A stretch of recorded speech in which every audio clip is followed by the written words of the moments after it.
خرید لی ہے. بلا نواز سے بہت سبحان اللہ. سبحان اللہ کہے جنتی ہے. تہجد پڑھنے پر یہ آواز نہیں آئی, نماز پر نہیں آئی, حالانکہ وہ بھی انہوں نے پتہ نہیں کیا اللہ کا قبول ہو جائے. اسے کہتے ہیں ہر نیکی کرو, پتہ نہیں کون سی نیکی اللہ کو قبول ہو جائے. کسی نیکی کو چھوٹا سمجھ کر چھوڑو مت, ہر گناہ سے بچو, پتہ نہیں کس گناہ پر اللہ پکڑ لے. کسی گناہ کو چھوٹا سمجھ کر کرو مت. تو اخلاص اور اتباع سنت یہ پہلا سبق ہے, اور یہی زندگی کا ہم سبق. آخر میں اس کا ثمرہ بیان کیا ہے کہ تمہارے اعمال وزنی ہوتے ہیں, یہ تو نتیجہ بیان کیا ہے.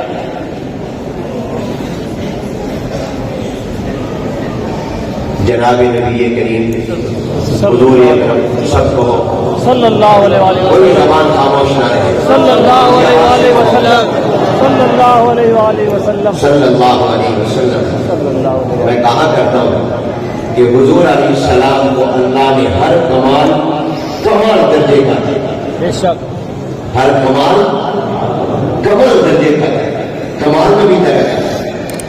اور اللہ نے حضور علیہ السلام کو ہر کمال درجے کا عطا کیا. وقت نہیں کہ میں اس کی تفصیل میں جاؤں. حسن بصری رحمت اللہ علیہ جلیل القدر تابعی ہے.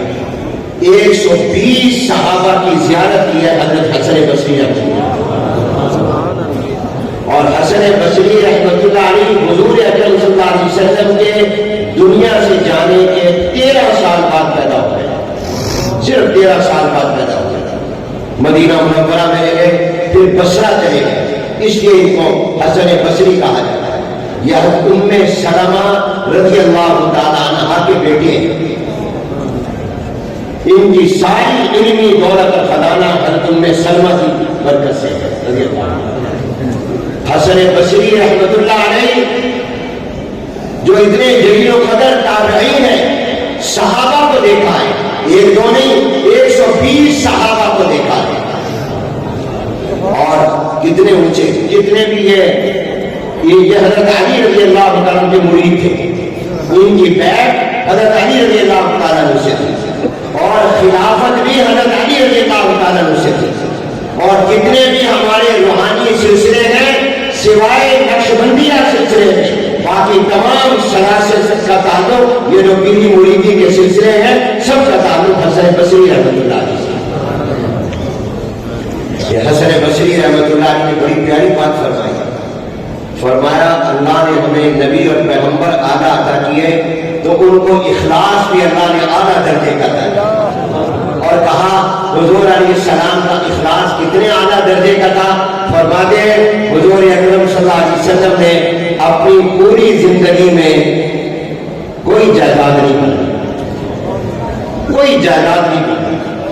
حضور علیہ السلام نے کوئی اپنا پیسہ دولت جمع نہیں کی. حالانکہ اللہ نے فرمایا کہ تو میں پہاڑوں کو سونے کا بنا دوں. میرا آپ کا فقر غیر اختیاری ہے, حضور کا فقر اختیاری تھا. تو آپ چاہتے تو سونا خزانے جمع کر لیتے. دنیا سے گئے, نہ درہم چھوڑا نہ دینار چھوڑا, اور علم چھوڑ کر گئے. اور کوئی مکان نہیں بنایا, مکے میں نہیں بنایا, مدینے میں چھوٹا سا مکان, اور وہ بھی مکان حسن بصری فرماتے اتنی اس کی چھت نیچے تھی کہ وہ چھت سر پر لگتی تھی. حسن بصری فرماتے حضور کا مکان اتنا چھوٹا تھا اور چھت اتنی نیچے تھی کہ سر پر لگتی تھی وہ چھت. کچھ نہیں بنایا, جو کیا اللہ, ساری زندگی کیا کیا, ساری زندگی اللہ کا دین کو کیا. میرے عزیز فضلاء طلبا, اس پوری تقریب کے تم دلہ ہو. جو باتیں میں آپ سے کہہ رہا ہوں اپنے آپ سے پہلے کہہ رہا ہوں, اس کا مخاطب پہلے میں ہوں. اللہ مجھے توفیق دے عمل کی. تم نے بھی کام اللہ کی رضا کے لیے کرنا ہے. دنیا تمہارے قدموں میں آئے گی. دنیا کے پیچھے بھاگو گے, دنیا آگے بھاگے گی, اور دنیا سے بھاگو گے, دنیا تمہارے پیچھے بھاگے گی. جناب نبی کریم صلی اللہ علیہ وسلم کو اللہ نے اخلاص بھی اعلیٰ درجے کا عطا کیا کہ پوری زندگی اللہ کے دین کی دعوت اور تبلیغ میں لگا دیا. کچھ بنائے